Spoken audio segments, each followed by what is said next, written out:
வணக்கம். நம்ம வீட்டு ரசம் எப்படி இருக்கும்னு பார்க்கலாம் வாங்க. ஒரு எலுமிச்சம்பழம் அளவு புளியை சுத்தம் பண்ணி கழுவி ஊற வச்சுருக்கேன். 2 ஸ்பூன் துவரம் பருப்பு, 2 ஸ்பூன் சீரகம், 2 ஸ்பூன் மிளகு, 2 ஸ்பூன் தனியா, 2 லவங்கம், கொத்தமல்லி தண்டு, கருவேப்பிலை தண்டு, ஒரு பச்சை மிளகாய், 1/2 ஸ்பூன் பெருங்காயத்தூள், ஒரு 15 பல் பூண்டு, 2 காஞ்ச மிளகாய், 2 கொத்து கருவேப்பிலை, ஒரு கைப்பிடி அளவு கொத்தமல்லி, பழுத்த பெரிய சைஸ் தக்காளி 2. தக்காளியை இப்படி கட் பண்ணி தண்ணியில் போட்டு வச்சுருந்தா மசிக்கிறதுக்கு ஈஸியாக இருக்கும்.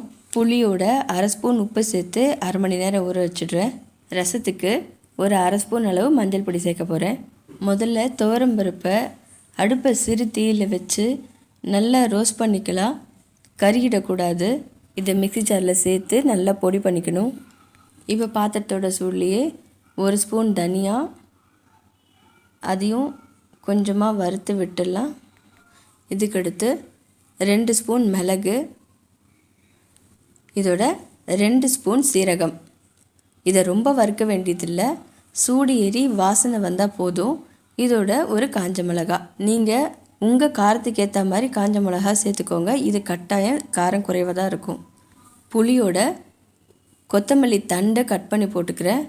அதோட கருவேப்பிலை தண்டு எடுத்து வச்சோம் இல்லையா, அதையும் சேர்த்து கொஞ்சம் மசிச்சு விட்டுட்டு இதோட கருவேப்பிலையை கொஞ்சமாக கிள்ளி போட்டுட்டு தக்காளியும் சேர்த்து இது நல்லா மசிச்சு விட்டு எடுத்துடணும். தக்காளியை தண்ணியில் ஊற வச்சா நம்ம மசிக்கும்போது ரொம்ப ஈஸியாக மேஷ் ஆகிடும்.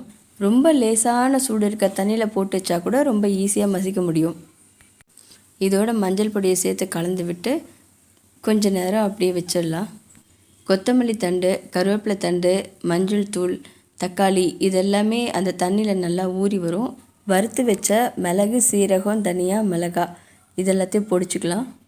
இதெல்லாம் மிக்சியில் போட்டு பொடிக்கிறதுக்கு பதிலாக இப்படி ஒரு சின்ன கல் அம்மியில் வச்சு அரைக்கும்போது இந்த பொடியோட வாசனை, சுவை, அந்த டெக்ஸ்சர் எல்லாமே சூப்பராக இருக்கும்.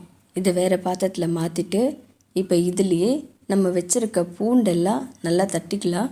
பூண்டை நல்லா கழுவிட்டு தோலோடு தட்டிக்கிறேன். இப்படி தட்டும்போது பூண்டில் ரொம்ப சூடு ஏறாமல் அதோட சாறு மட்டும் இறங்குற மாதிரி குளிர்ச்சியாகவே இருக்கும். சுவையோட ஆரோக்கியமும் முக்கியம் இல்லையா?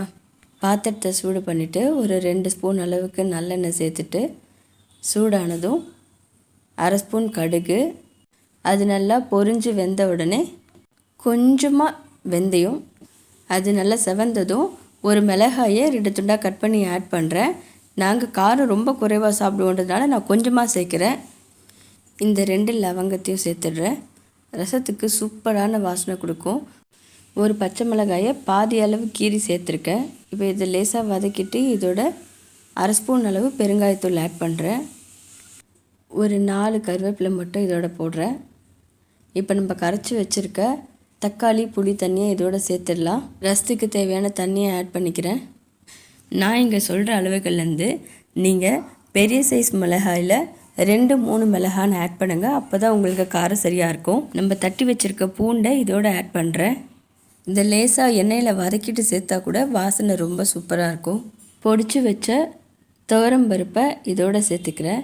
இது ரசத்துக்கு நல்ல வாசனையும் ருசியும் திக்னஸும் கொடுக்கும். கலந்து பொடி கட்டிப்படாமல் இருக்க மாதிரி நல்லா கலந்து விட்டுட்டு உப்பு சரியாக இருக்கான்னு பார்த்துடலாம். ரசம் வைக்கிறதுக்கு கொஞ்சம் பொறுமை அவசியம். தேவையான அளவுக்கு உப்பு சேர்த்துக்கிறேன். உப்பு சேர்த்த பிறகு ஒரு தடவை நல்லா கலந்து விட்டுடுறேன். ஒரு 3/4 டம்ளர் தண்ணி மட்டும் இதோட சேர்த்தா சூப்பராக இருக்கும். இப்போ இதை கலந்து விட்டுட்டு அடுப்பை நல்லா சிம்மில் வச்சுட்டு லேசாக நுரக்கட்டி வர்ற வரைக்கும் வெயிட் பண்ணலாம். இது சரியாக இருக்கும்.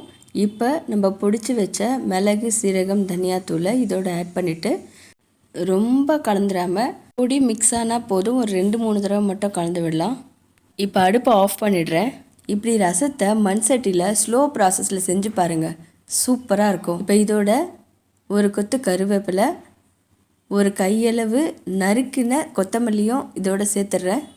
மண் சட்டியோட சூடுக்கு இந்த ரசம் சூப்பராக ரெடி ஆகிடும். இந்த டைமில் நீங்கள் மேலோட்டமாக கொஞ்சமாக பெருங்காயத்தூள் போட்டு லேசாக கலந்து விட்டுட்டா கூட சூப்பராக இருக்கும். ஆனால் நான் போட்டிருக்க பெருங்காயத்தூள் இப்போ வரைக்கும் வாசனை வருது. இனி அடுப்போட சூடு கூட தேவையில்லை, இறக்கிடலாம். கமகமன்னு ருசியான ரசம் தயார்.